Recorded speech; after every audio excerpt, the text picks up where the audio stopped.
Hello welcome to top story. Cinema hero కావాలంటే ముఖ్యంగా కావాల్సింది నటన. దానికంటే ముందు మెయిన్గా కావాల్సింది అదృష్టం. ఆ విషయాన్ని పక్కన పెడితే సినిమా హీరో కావాలంటే కావాల్సిన ముఖ్యమైన అంశాల గురించి ఒకసారి చూస్తే మంచి ఎత్తు, పొడుగు, అందమైన వర్చస్సు, సాహసాలు చేసే ధైర్యం, గుర్రపు స్వారీ, ఈత, మార్షల్ ఆర్ట్స్లో అనుభవం ఇవన్నీ ఉన్న వ్యక్తిని సినిమాలో హీరోగా ఎంచుకుంటారు. పైన చెప్పిన అన్ని లక్షణాలు ఉన్న వ్యక్తి హీరో సుధీర్ బాబు. ఆ లక్షణాలే కాకుండా గట్టి సినిమా బ్యాక్గ్రౌండ్ కూడా కలిగిన వ్యక్తి కూడా సూపర్ స్టార్ కృష్ణ కుమార్తెకు ప్రియదర్శినికి భర్త, మరో సూపర్ స్టార్ మహేష్ బాబుకు బావమరిది. ఇంత పెద్ద బ్యాక్గ్రౌండ్ ఉన్న దాన్ని ఉపయోగించుకోకుండా నటుడిగా జీవితాన్ని ప్రారంభించడం, మెల్లగా ఒక్కో అడుగు వేసుకుంటూ పోతున్న సుధీర్ బాబు బర్త్డే సందర్భంగా ఆయన జీవిత విశేషాలేంటో తెలుసుకుందాం. సుధీర్ బాబు పూర్తి పేరు పోసాని నాగసుధీర్ బాబు. 1977 మే 11న పోసాని నాగేశ్వరరావు, రజనీ దంపతులకు విజయవాడలో జన్మించారు. తండ్రి మంచి వ్యాపారవేత్త కావడంతో పలు ఫ్యాక్టరీలున్నాయి. బాల్యం నుంచే చదువుతో పాటు ఆటల్లో చురుగ్గా రాణించేవాడు.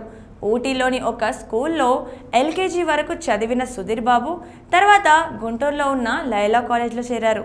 అతనికి బ్యాడ్మింటన్ అంటే ఆసక్తి కలిగింది. ఆ ఆసక్తితో అతను జాతీయ స్థాయి ఆటగాడుగా ఎదిగాడు.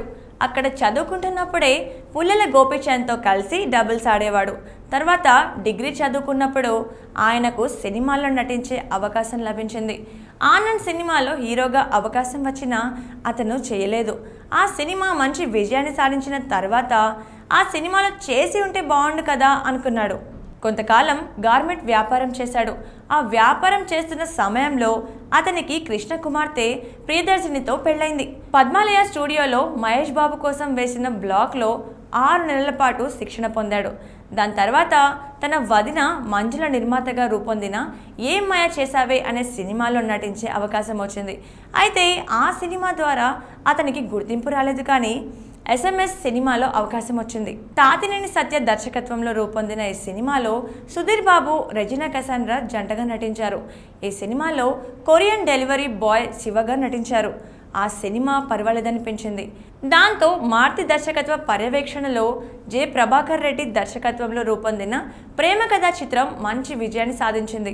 దాని తర్వాత ఆడు మగాడ్రా బుజ్జి, దొంగాట, కృష్ణమ్మ కలిపింది ఇద్దరిని, మోసగాళ్లకు మోసగాడు, భలే మంచి రోజు, శ్రీ శ్రీ శ్రీనిమాల తర్వాత భాగి అనే హిందీ సినిమాలో విలన్గా నటించి మెప్పించారు. దాని తర్వాత శమంతకమణి, ఆనందో బ్రహ్మ సినిమాలు చేశారు. వాటి తర్వాత వచ్చిన ఇంద్రగంటి మోహనకృష్ణ దర్శకత్వంలో రూపొందిన సమ్మోహనం సినిమా సుధీర్ బాబుకు మంచి విజయాన్ని ఇచ్చింది. తర్వాత నన్ను దోచుకుందువటే, వీరభోగ వసంతరాయలు, వి, శ్రీదేవి సోడా సెంటర్, ఆ అమ్మాయి గురించి మీకు చెప్పాలి, వేట, మామ మశ్చింద్ర, హరోంహర, మా నాన్న సూపర్ హీరో, జటాధర సినిమాల్లో నటించారు. సినిమా పరిశ్రమలో హీరోగా మెల్లమెల్లగా ఒక్కో మెట్టు ఎక్కుతున్న సుధీర్ బాబు ప్రియదర్శినికు చరిత్, మానస్ అనే 2 కుమారులున్నారు.